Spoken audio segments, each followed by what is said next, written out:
As ने तो यार धोखा दे दिया है WWE को। AEW के अंदर जाके इतने साल WWE के अंदर काम उन्होंने किया और अब वो AEW के अंदर जाके काम कर रहे हैं। बहुत ही बेकार है यार एज तो, मतलब आई हेट एज। एज ने ये बहुत ही गलत किया, करना नहीं चाहिए था WWE को इस तरीके से धोखा देना। WWE ने उनको इतना बनाया था, रेटेड आर सुपरस्टार, इतना बड़ा नाम बना दिया था WWE ने, और अब वो WWE को छोड़कर उनकी rivalry company, rivalry promotion AEW के अंदर ही जाकर काम कर रहे हैं। तो ये हेट मिल रही है जो एज को पिछले कुछ समय से, जब से उन्होंने AEW के अंदर अपीयरेंस करी है, मेरे समझ से तो टोटली बाहर है। Because I don't know why लोग हेट कर रहे हैं एज को इस डिसीजन के लिए कि एज AEW में क्यों जाकर काम कर रहे हैं। अब देखो, टू बी ऑनेस्ट, मैं खुद AEW के शोज देखता ही नहीं हूँ, बहुत ही रेयर शोज देखता हूँ। जब कुछ स्पेशल आने वाला होता है वहां पर तभी मैं देखता हूँ। अभी एज की अपीयरेंस होनी थी वहां पर, जो कि ऑलरेडी पता थी, तो इसलिए मैंने रेसल ड्रीम का जो लास्ट वाला मैच था वो देखा था उनकी अपीयरेंस के लिए, उनके डेब्यू के लिए। देन उससे पहले मैंने जो यूके का उनका इवेंट हुआ था वो मैंने देखा था थोड़ा बहुत। तो जो कुछ स्पेशल हटके होती है AEW की चीजें वही मैं देखता हूँ, अदरवाइज मैं खुद इंटरेस्टेड नहीं हूँ AEW के शोज देखने में। मुझे खुद एज को WWE के अंदर देखना था, बट एज AEW के अंदर काम करना चाहते थे। अब सबसे पहले ये देख लेते हैं कि वो AEW के अंदर काम करना क्यों चाहते थे। तो देखो, WWE ने उनके साथ जो कॉन्ट्रैक्ट साइन किया हुआ था उसमें WWE चाहती थी कि सिर्फ एज 10 मैच ज्यादा से ज्यादा एक साल के अंदर रेसल करे,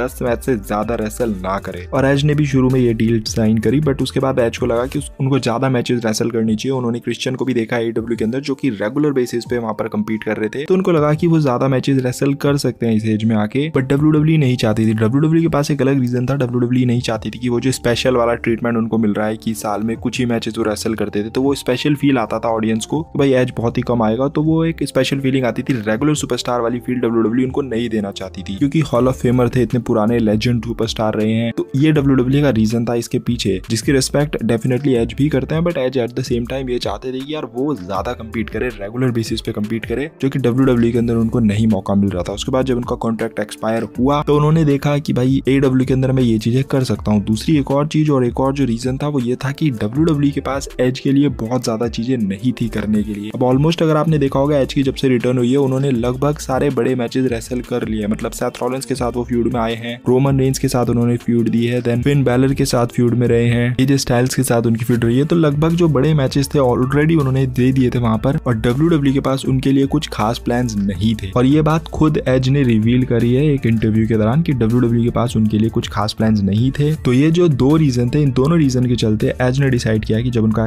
एक्सपायर हो ही रहा है कॉन्ट्रैक्ट, तो क्यों ना वो AEW के अंदर जाए। क्रिश्चियन जिस तरीके से चीजें कर रहे हैं वहां पर, क्यों ना वो भी इस तरीके से वहां पर कम्पीट करें, और वो भी रेगुलर बेसिस पे मैचेस डिलीवर करके दें, जो कि उनको लगता है कि वो कर सकते हैं। और ये दो बड़े कारण थे एज का AEW के अंदर जाना। ऐसी कोई डिसरिस्पेक्ट नहीं है। अब लोग बोल रहे हैं कि भाई धोखा दे दिया, उनको ऐसा नहीं करना चाहिए था। तो देखो यार, ये बिजनेस है, WWE भी बिजनेस चला रही है। जब WWE सुपरस्टार्स के बारे में नहीं सोची है तो सुपरस्टार्स क्यों सोचेंगे WWE के बारे में। अब फॉर एग्जांपल अभी आप ले लो डॉल्फ जिगलर ने 2 डेकेड लगभग काम किया है WWE के अंदर, और उसको WWE ने एकदम रिलीज कर दिया। तो जब WWE नहीं सोच रही है उन सुपरस्टार्स के बारे में जो उनके साथ इतने सालों से है, तो वो सुपरस्टार्स क्यों सोचे यार। जब उनको जहां मौका मिल रहा है वो वहां काम करेंगे। एट द एंड सबको पैसे कमाने हैं, सबको अपना करियर बनाना है, सबको अब जो चीज उनको पसंद है वो चीज करनी है। तो अगर इस कंपनी में नहीं मिल रही है तो दूसरी कंपनी में अगर उसको मिल रही है, और अगर वो वहां जाके वो चीज कर रहा है, तो इसमें कोई गलत बात नहीं है यार, टू बी ऑनेस्ट। तो मैं बिल्कुल भी एज की डिसीजन को गलत नहीं बोलता हूँ, मैं बिल्कुल भी धोखेबाज नहीं बोलूंगा, या जो लोग बोल रहे हैं या जो हेट दे रहे हैं उनको मेरे को नहीं समझ आता है इसमें लॉयल्टी वगैरह कहाँ से आ गई। लॉयल्टी होती है भाई जब दोनों साइड से लॉयल्टी हो। अगर आपके साथ कंपनी भी लॉयल है और तब आप लॉयल नहीं हो तो समझ आता है, बट भाई कंपनी लॉयल नहीं है किसी भी सुपरस्टार के लिए। ये बात आपको पता है कि WWE किसी को भी कभी भी रिलीज कर सकती है। जब उनका काम खत्म हो जाता है वो रिलीज कर देते हैं यार। एग्जांपल के तौर पे आप डॉल्फ जिगलर को ले सकते हो यार, इतने सालों से WWE के साथ काम किया उसने, इतने सालों से वो WWE के पास था। वो चाहता तो AEW के अंदर बहुत पहले ही चले जाता, बट वो नहीं गया। वो हर बार अपना कॉन्ट्रैक्ट जो है वो रिन्यू करता था, ऑल्दो उसको इतनी खराब बुकिंग मिल रही थी WWE के अंदर, वो जा सकता था। काफी लोगों ने बोला भी होगा उसको कि जाना चाहिए, बट वो नहीं गया। उसने अपनी लॉयल्टी दिखाई, बट उसका फायदा क्या हुआ। WWE ने कर दिया ना उसको रिलीज। ठीक है, बाद में भले ही लेकर आ जाएंगे, बट वो रिलीज तो अभी कर दिया है ना उसको। और ऐसा सिर्फ डॉल्फ जिगलर के साथ ही नहीं है भाई, और भी सुपरस्टार्स हैं, और सबको पता है उन्होंने किन किन सुपरस्टार्स को और कैसे कैसे सुपरस्टार्स को रिलीज किया है पास्ट में। और दूसरी बात भाई, हर किसी की किस्मत रोमन रेंज वाली नहीं है कि रोमन रेंज को क्या है कि अब रोमन रेंज जैसी मर्जी बुकिंग चाहे उसको वैसी मिलेगी। अब अगर उसको ये चाहिए कि उसकी जो चैंपियनशिप है वो अगर 1 साल तक ना हारना चाहता है तो WWE बोल देगी उसको कि ठीक है चल 1 साल तक रख तो अपने पास। वो खुद ही अपनी जो है वो स्टोरी लाइन बना रहा है, वो खुद ही अपने हिसाब से चीजें कर रहा है, पॉलीमन इंक्लूडेड। तो वो सारी चीजें उनके हाथ में, उनको अपनी बुकिंग कैसी करनी है। इधर एट द सेम टाइम अगर आप एज को देखोगे, एज चाह रहे थे कि WWE के अंदर वो और भी कुछ बड़ी चीजें करें, कुछ ड्रामेस्टिक चीजें करें, चाहे वो चैंपियनशिप को लेकर हो, चाहे वो कुछ भी चीजों को लेकर हो, चाहे वो ज्यादा मैचेस को लेकर हो, बट वो चीजें एज को नहीं मिल रही थी। तो जब एज को वो चीजें नहीं मिल रही है तो जहां उसको कंपनी जो दे रही है वहां वो जा रहा है, तो उसमें मेरे हिसाब से तो भाई कहीं से भी 0.1% भी मैं एज की गलती इसमें नहीं मानूंगा। एट दी एंड सबको अपना देखना होता है। WWE जब सुपरस्टार्स को रिलीज करती है बजट कट के रीजन या कोई भी रीजन से, तो वो ये नहीं सोचती है यार ये हमारा इतने सालों से बंदा है, हमारे साथ इसने काम किया है तो हम भी लॉयल रहते हैं, हम इसको नहीं निकालेंगे। WWE निकाल देती है भाई जिसको उनको निकालना होता है, चाहे उसने 10 साल काम किया हो WWE के अंदर, चाहे 20 साल काम किया हो, चाहे 5 साल किया हो। WWE अगर उसको लगता है कि WWE को कि इस सुपरस्टार की हमें जरूरत नहीं है अब, वो निकाल देती है। तो वैसे ही सुपरस्टार्स अगर सोच रहे हैं ऐसा कि WWE के अंदर हमारा अगर अच्छा नहीं हो रहा है सीन और किसी और कंपनी में अच्छा हो सकता है, तो उसमें गलत नहीं है भाई। तो जो भी लोग एज को हेट दे रहे हैं भाई, मेरे को हिसाब से तो आपको एज को हेट देने से पहले WWE को हेट देनी चाहिए अगर आपको देनी है। वैसे उनको भी नहीं देनी चाहिए क्योंकि